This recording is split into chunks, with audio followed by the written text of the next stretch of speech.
Vamos a hablar y hablábamos justamente de Estados Unidos, de su decisión de la Fed. Tiene que ver con cómo está ejerciendo la protección de sus productos. ¿Qué pasa con las importaciones en los Estados Unidos? Vamos a hablarlo con Martín Simonetta, economista con nosotros. Martín, bienvenido. ¿Qué tal, Santiago? ¿Cómo estás vos? ¿Cómo estás? Bueno, hacemos un repaso, ¿no? La Fed se encuentra con algo que inicialmente a Jerome Powell era el enemigo íntimo por no querer subir la tasa. Y todo tenía que ser como querían. Hoy prácticamente el consenso es que en la próxima la tasa va a subir, va a afectar a los Estados Unidos y qué tiene que ver con las importaciones. Bueno, el contexto es tal cual lo que vos estás diciendo. eh, Terminó el Mundial, pero parece que volvió la cuestión de Medio Oriente, Irán, la suba del precio del barril de petróleo, que ahora se ha calmado temporariamente, pero lo cierto es que estamos a 90 días de las elecciones prácticamente en Estados Unidos, las elecciones de medio término, que son claves, ¿no?, para la gobernabilidad de aquel país. Porque tengamos en cuenta que en Estados Unidos, a diferencia de Argentina, cuando hay elecciones de medio término, se renueva el 100% de lo que sería nuestra Cámara de Diputados, o sea, la Cámara de Representantes. Claro. Eh, lo cual, digamos, no es que te afecta un cuarto, un tercio de la mitad, es el 100% de diputados y un tercio de senadores, Es ¿no? Por decir, eso es tan importante. no se pone en juego escarnio, sino que se pone en juego la totalidad de la Cámara. Exacto, el de diputados y senadores es un tercio, ¿no? Pero afecta no solamente los resultados, la imagen de la gobernabilidad presidencial, sino en la práctica, en la cotidianidad, lo que pase el 3 de noviembre va a va a determinar lo que va a pasar después con las posibilidades de implementar medidas por parte del presidente Trump, ¿no? Y lo que estamos viendo, y vinculado con Irán, y lo que vos comentabas de eh, el anuncio de mantenimiento de las tasas, es un enfriamiento de la economía de los Estados Unidos, que encuentra entre una de sus causas la suba del precio del petróleo y el efecto sobre los precios que ha tenido esta suba, esta incertidumbre, y una de las medidas que está intentando tomar el gobierno, que ha implementado alguna medida, tiene que ver con más cierre de la economía, ¿no?, más proteccionismo, lo cual a la vez genera más suba de precios. Eh, sí, y la pelea de fondo de acá es la Estados Unidos versus China, ¿no? Que era China, que era el hijo directo de los Estados Unidos hace algunas décadas.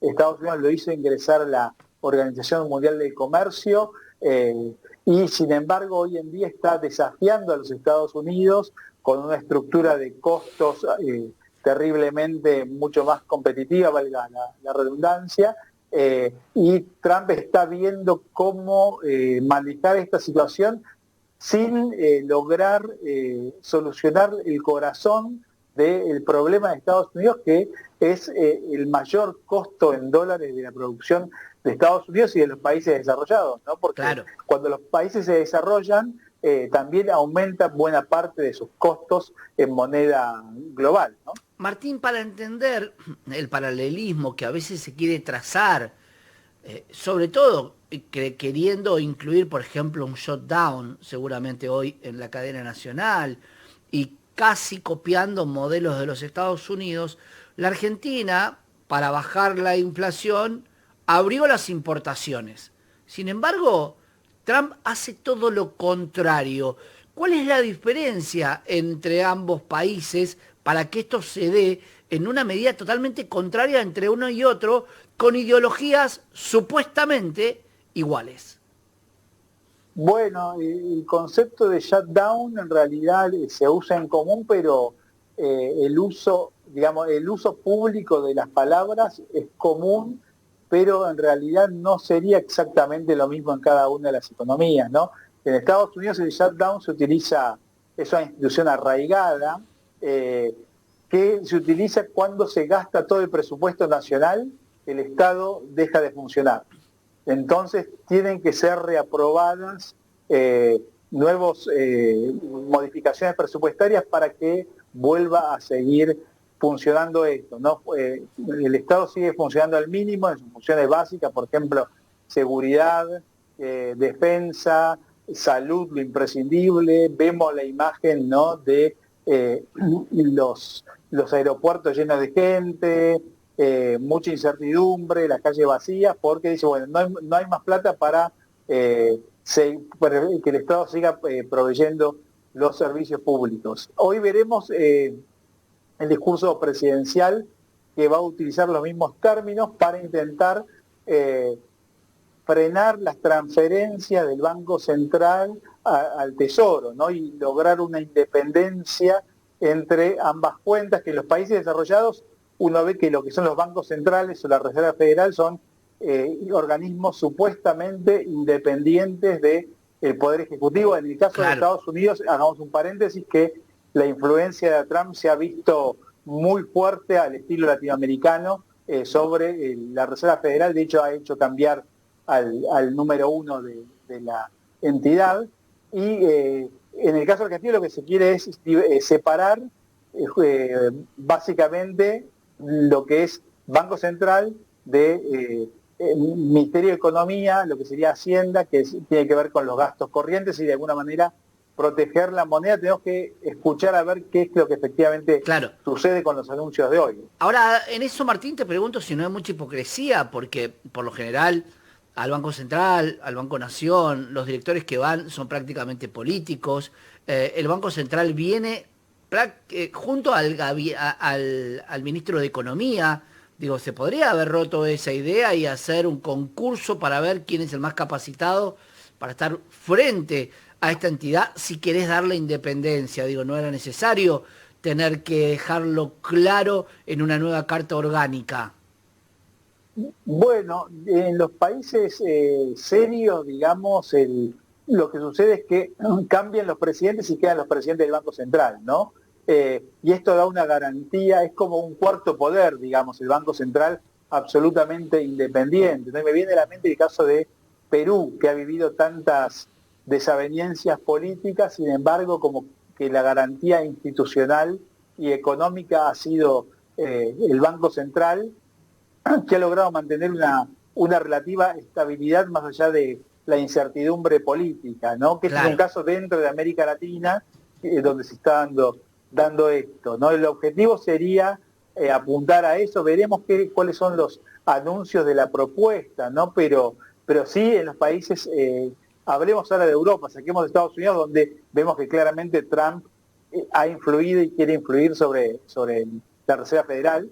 Pero miremos en Europa, los bancos centrales tienen un rol independiente y que dura más allá de los gobiernos puntuales y separa el incentivo del gobierno, que es más cortoplacista. Los gobiernos quieren ganar elecciones, ¿no? Y el objetivo, la misión del central sería proteger el poder de compra de los ciudadanos, ¿no?, que se ven muy vulnerables respecto a los intereses de los gobiernos, que quieren emitir plata y endeudarse, ¿no? Y que lo paguen nuestros hijos, nietos, bisnietos.